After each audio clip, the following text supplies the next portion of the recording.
Hello, I'm Sunshine Ballentine, one of the counselors here at the College of DuPage, and for today, we're going to be talking about my top 10 tips for connecting in a virtual world. This year's Humanities focus is connection, and since we've all been in the midst of the pandemic, connection means different things to us than they did previously. I've collected my top 10 tips for connecting in a virtual world, and I can't wait for you to see them. So, I always like to start out my conversations with a quote, and this one is from Tom Ford. The most important things in life are the connections that you make with others. And I find that to be so true. When times are hard, you don't remember everything, but you usually remember the good times you had with other people. And those times carry you through all of the hard times that you face in the future.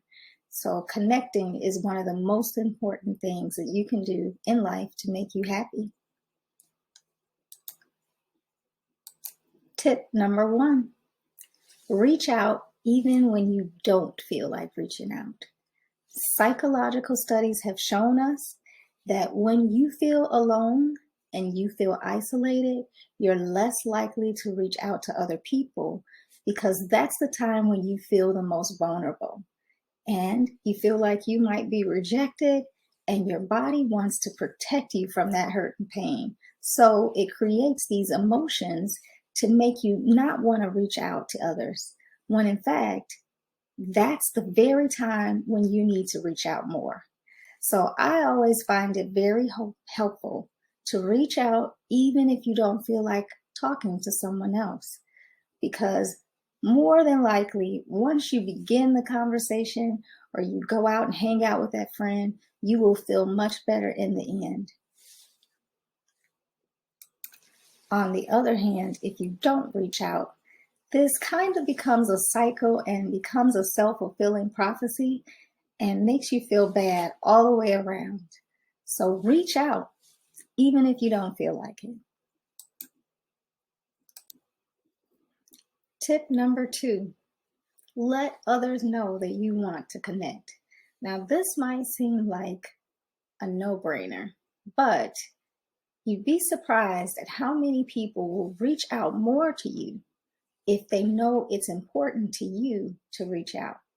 So I tried a little experiment over the pandemic where I called everyone in my telephone and just wanted to check up on them to see how they were doing. If I wasn't able to get them in person, I did leave a message. And you would be surprised at how many of my friends and family responded to me saying, someone must have hacked your phone because I got a call from you that was asking how I was doing. And this is just so funny because nowadays we don't call just to check up on someone and see how they're doing.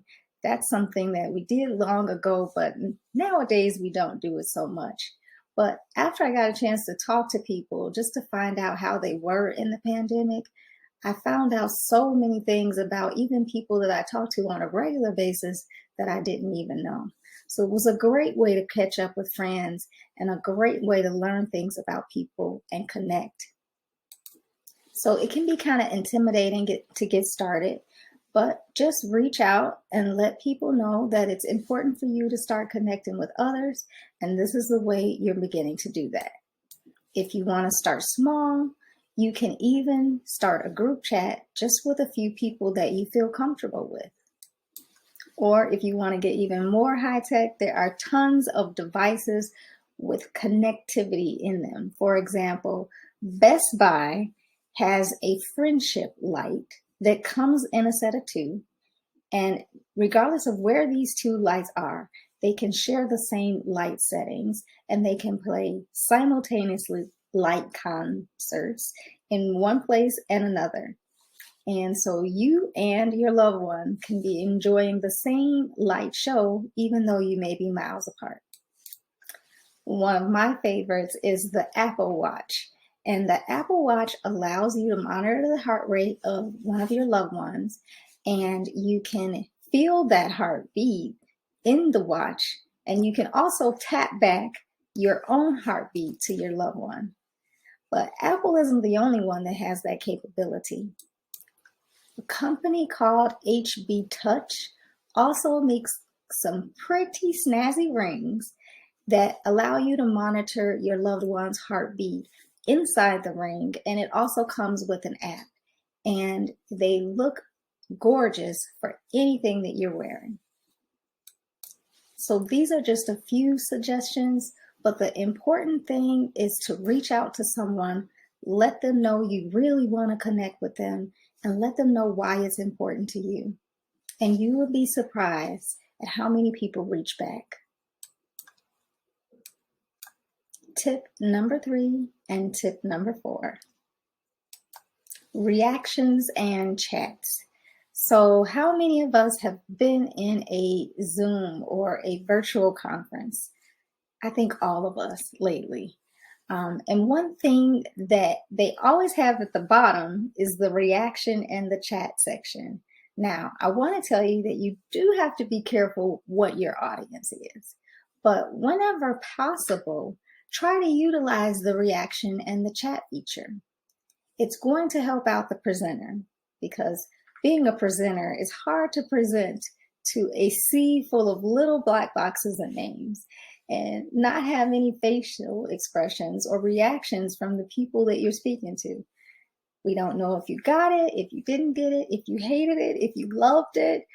None of that we can usually see if we can't see your faces. So when you use reactions or the chat box, that helps the person who's presenting to feel more comfortable and to feel like you actually understand what's going on. So I know it can kind of be intimidating if you have to speak up in a Zoom conference, but I have a tip. Speak up early, and that way you get the nerves out and you can keep going. Or chat in the chat box if that makes you feel comfortable. Or you can just drop one of those reaction notes. If you don't know what to say, you could talk about maybe a question that you had, something that you find interesting, something that you liked, or something that you'd like to know more about. So you can say, I appreciated your perspective on this. I found that interesting, or I plan to use this information later in the future. Or maybe you don't want to share anything about yourself with the presenter, but you just want them to feel appreciated. You can always just say thank you. Tip number 4 is to use emojis. And I find this to be one that, again, be careful with your audience. You don't want to go emoji crazy and drive people away. But a lot of times in virtual conversations, whether they be through text messaging or even sometimes when you're on a virtual platform, your facial expressions in the camera can mean something different than what you really mean on the inside. So I find it very good to use emojis because they have a wonderful way of capturing all of your emotions. One of the biggest challenges that stops me from using emojis is that I can never find them when I'm ready. So there are a lot of emoji keyboards out there that you can download to your desktop or even on your mobile devices that will allow you to put the emojis that you want right at your fingertips. You can even save some of them that you like to go back to. You can use search functions in some of these, or you can just have them at the touch of a button whenever you want to reply. It takes a little bit of setup, but after that, it'll be ready for you to use whenever you're ready to use them. And there are some really cool emojis out there. One of my favorite is the Apple Memoji. I think they've done a really good job with AR and getting your emoji to look like you with a lot of different customization features, including skin tones and hair accessories and even Apple EarPods. You can put those in. Android phones have the same thing. They have AR emoji, and some of the AR emojis look more realistic than the Memojis. And then one of my favorites has to be the Bitmoji from Snapchat. You are sure to find every emotion that you have in the book with Snapchat, and even some emotions that you didn't know you had. Sometimes I'm jealous over my Bitmoji because she has the most exciting life. But the interesting thing about Bitmojis is if you have friends that are on Snapchat, you can even include your Bitmoji and your friend's Bitmoji together. And that makes the emoji even more special. So I wanted to show you guys what that might look like. I put in some just Android emojis here. These are your Snapchat Bitmojis. These are your Apple Memojis, and these are your Android AR emojis. So feel free to use those and spice up your conversations in the virtual world. So virtual conference rooms are not just for the meeting. You can also use them to communicate with friends. So my tip number 5 is to use video conferencing software and game consoles to add a little spice to your communication in the virtual world. So they are coming up with different platforms every day. Zoom, Google Meets, and other social media platforms all have their own various unique ways of communicating. So maybe if you always communicate through Zoom, you might want to try to vary the platform to see what the experience is like using a different platform. They all add a little bit of spice and change a few features and just really make communicating different, and also can make it more fun. You can also try using webcams, and nowadays they have some portals that you can use that will allow you to communicate without using your hands. So iPad has the center stage feature that allows your face to stay in focus no matter where you move. But also the Alexa console, the Amazon Echo Show, Google Nest Hub, Facebook Portal, VR Oculus, all of those are platforms that you can use to connect hands-free and, take your conversation in various places of the house to connect with other people who may not even be close to you, but may be far away. So number 5 was use video conferencing software and game consoles. Number 6 is schedule time to connect. Now, that is one of the challenges that stops people from connecting all the time is we never have time to do it. And even when you were in the pandemic, it seemed like you never had time to do it. That's because scheduling time for connecting just seems awkward, and it also seems a little ingenuine. But just realize we're in a virtual world, so we have to make time for it, and sometimes that means scheduling it. The Calendly app is a very unique app that allows different people to submit times that they're all available, and then it selects the best time for everyone to meet. So if you have a large number of people that you're trying to get together for a meeting, you can use the Calendly app. But it also has a lot of other features too, like reminders and different places to connect where you can use Google Maps. So I'll let you see one of the automated connections in a little bit, but that's one way that you can connect with others and schedule time to connect. If you trust the person, you can always use the regular share your calendar function, or you can even create calendars that you would like to share with other people. And you can meet up with these other people in a lot of virtual activities. So over the pandemic, there were a lot of national parks and museums that put up virtual tours where you can even meet with your group right at the beginning of the tour and travel the tour together. And also Google has a lot of virtual arts and cultural programs that are online that you could take advantage of. So those are some things that you can do to connect with others in a virtual space. Also, you can start a group chat You can share recipes. I've heard people share a lot of things on Google Drives and invite people to take a look at their Google Drives. People have started virtual book clubs nowadays. They play digital games, board games over virtual platforms. But the key thing is to just spend time with one another. Even though you're not face to face, you can always spend time virtually. So here's that Calendly website, and I just wanted to share with you the Virtual Connection app.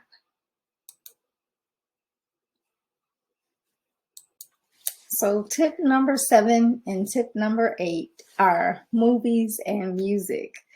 I don't know if you guys knew this, but there are a lot of movie platforms that are now allowing you to stream simultaneously with people in other parts of the world. So some of those streaming platforms are Disney Plus, Netflix Party, and Hulu. So I can start a video in my home and you can start that same video in your home. Will be connected and the movie will start at the exact same time. Some of these platforms even allow you to use emojis or leave comments in different parts in the movie, pause it, and use voice or other methods of communication to talk. So it's like you're in the same place in the same time, but actually you're not. And I think that's kind of cool. So if you don't have one of those subscription services, there are a few other apps that will allow you to do similar things like Rabbit, Screener, 27, My Circle TV, YouTube, Gaze, Skype, and House Party. All of those have movie features that you should check out. But if you don't want to download an app, you can always do it old school by picking a movie that's on demand, being on the telephone, and then playing a game on who can press the button directly on 3 so that it starts in both places at the same time. If you try it a couple of times, you'll eventually get it right. And if not, you'll have plenty of things to laugh about. So number 8 is music. And when I think about music and the pandemic, I have to talk about the versus battles. Did you get in on the versus battles? Well, the versus battles were when 2 artists who were similar in style, or maybe a little dissimilar in style, would get together and a DJ would play the hits from each of those artists, and people would comment on Instagram about who did the best rendition of a song or whose catalog was the best. And these versus parties kept music alive during the pandemic. So you can always tune into the Versus channel to see who's being featured next, or you can have your own Versus channel with some of your friends. With Apple Music Share, you can also create a playlist and share that playlist with friends. What I didn't know about Apple Music Share is you can share songs with people, even those who don't have an Apple Music subscription. You can share pieces of songs where you can stop the song or start the song at a certain location within the song. And you could even just share lyrics if you wanted to. But even though that's pretty cool, I still say Spotify is one of my favorite services that shares playlists. I feel like it has less restrictions, and I guess that's the one I started using, so it's kind of close to my heart. But there are a lot of music services who have sharing options. You just have to look for them and find out what they are. Apple Music also has a video share, and this came in handy over the pandemic when the coronavirus spoiled my plans of going to a concert with my friends. So we decided to have an in-house virtual concert. So we went to Apple Music and pulled up the Video Essentials. And there's a function in the Video Essentials where if you're tuned in with someone else, you can share a link with them. And then Apple will sync your links together and play the list of videos automatically in each place at the same time. So instead of seeing the concert in person like we would have loved to have done, we just looked at the video playlist and it allowed us to communicate with one another back and forth and see the same videos. To make it a little more fun, we even had a list of best in the video series. So we voted on which video had the best choreography, which video had the best location, which video had the best story, which video had the best styling, and then best overall video. And we voted on those, and we still had a really great time that night, even though we had to do this virtually instead of being in the concert in person. So there's ways to be creative about it. It's still a memory that I remember very fondly. And even if the videos aren't created by a top performer, Apple and Google have memory shares, which mixes your photos that are stored in your devices, your phones or your iPads, with music stored in the devices as well. And sometimes they automatically create mini movies of your most favorite memories. I don't know how it chooses the pictures, but it always seems to choose the right ones. The music sometimes, I don't know, but it puts a nice, very short collage together. And whenever one of those is created for me, because it's created even with Google Photos without you knowing, it just automatically comes up. Whenever one of those is created and it has one of my friends in it, I share that video and just say hello. That reminds me to communicate with them. And a lot of times it's things that we really enjoy, and we end up having quick communication back and forth about how much fun we had. And that always brightens my day and lifts my spirits.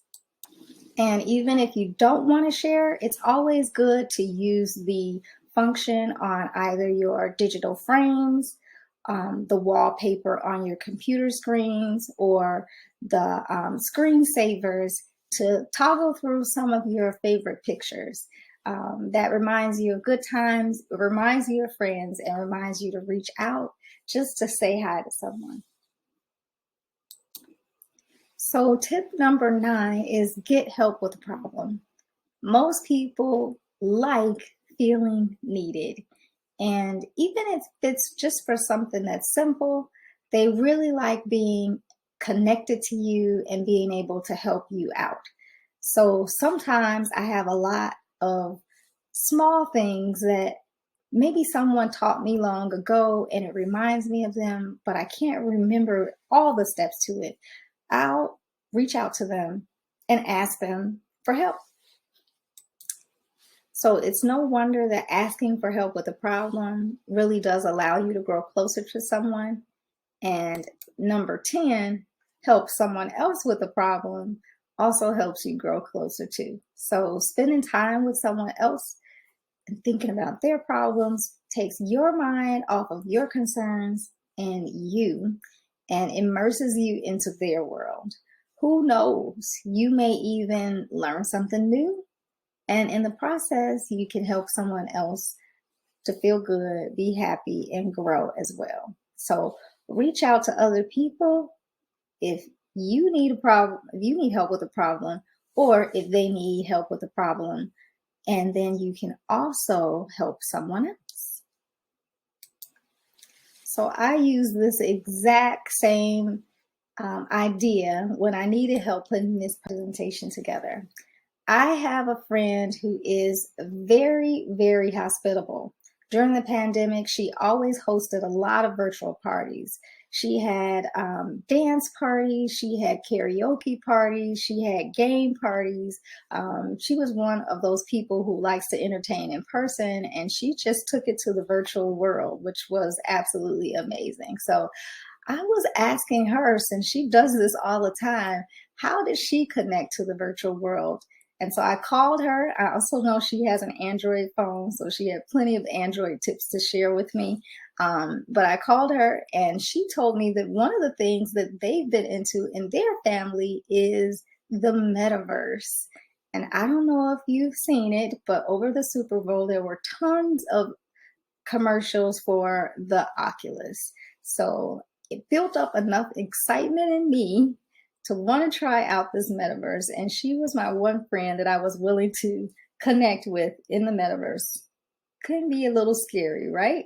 Those are real people there. But I found out There's so much to do in the metaverse, and you can connect with people that you know and people that you don't know, or even just enjoy the peace, the calm, and the solitude. But here's some things that I did in the metaverse. So I explored Harriet Tubman's Underground Railroad experience, where they took you to places in the Underground Railroad. February was Black History Month, so I got a chance to tour the National Museum of African American History. And then in March is Women's History Month, so I got a chance to actually be on the front lines with the Sun Ladies in VR. I felt like I was right in their barracks. These are young Yazidi women who are fighting ISIS in Iraq. And it was like being right there next to them in person. It's hard to describe if you have never experienced it before, but you feel like you are there, literally. So it's the closest I've ever come to being on the front line. There was a really touching program that was on surviving 911, where you saw the life story of one of the last people to be pulled from the rubble of the falling of the Twin Towers on 9/11. You actually saw her cubicle. You saw her going down the elevator. You saw her being crushed between two boulders. You saw someone reaching out to her to pull her from the rubble. And it was so touching. And then later on, you even got a chance to sit and have dinner with her family. There were several programs like this where you were sitting right next to people, and to the left and to the right were like, it felt like actual people. So it was a way to connect with them that you never have been able to experience before. But in VR, there's a lot of lighthearted, fun stuff too. So I attended a Billie Eilish concert. I attended the Foo Fighters concert and even a 2 Chainz concert with actual people who were next to me. I'll show you guys a few screenshots. They don't let you video record and take pictures of everything there. So I couldn't get it all in person, but I did give you guys a few screenshots. I got a chance to dance with this little robot guy here, and he spun me around a couple of times. And I even got to walk in a Prada fashion show. There was a Fenty fashion show there. The people were walking right beside you if you go to Amazon Prime in VR. So all of that was super exciting and fun for me. So the connection piece is really interesting because even though there are avatars there, they're actually real people with real Oculus headsets someplace out there in the world. And you can hear their actual conversations. You see their avatars, and their avatars move and communicate just like real people. So when you see another person laugh, you're genuinely seeing them laugh. And it's not just a computer generated laugh, which is absolutely amazing. I got a chance to walk on a space station, and in this picture you can see some of the other people who were there watching. And then I even got a chance to go into one of the Horizons worlds. It was named the Spirit of Chicago. So down in the corner, here's my little avatar. I'm taking selfies on the rooftop. I don't know if it's rooftop. The boat top on the Spirit of Chicago. You can see the Chicago skyline behind me. And it was just an amazing experience. It looked so real, and it was so peaceful, relaxing, and calming out on that water. Those are worlds that people like you and I design. So there's many different worlds to experience and a lot of different people to meet while you're in VR. So I have prepared this nice little video to show you guys some of the spaces that are in VR, but I cannot record them and play this and record this at the same time. So you're looking at one of the views from one of my many living rooms in VR. There are some different ones in the mountains, in the desert, in on the beach. A lot of different spaces that you can go into. They have apps that you can use. Some are paid, some are free. Meditation spaces, a lot of virtual video games. There's even a game room where you can go play poker, you can go play spades, you can go play basketball, archery, anything you can name. You can play that in solitary mode or connect with other people that you just meet in the virtual reality, or you could connect with friends that are friends of yours through Facebook, or you can even call them inside the game and ask them to join you. So these are just a few of my tips on how you can stay connected with people through virtual reality in this virtual world.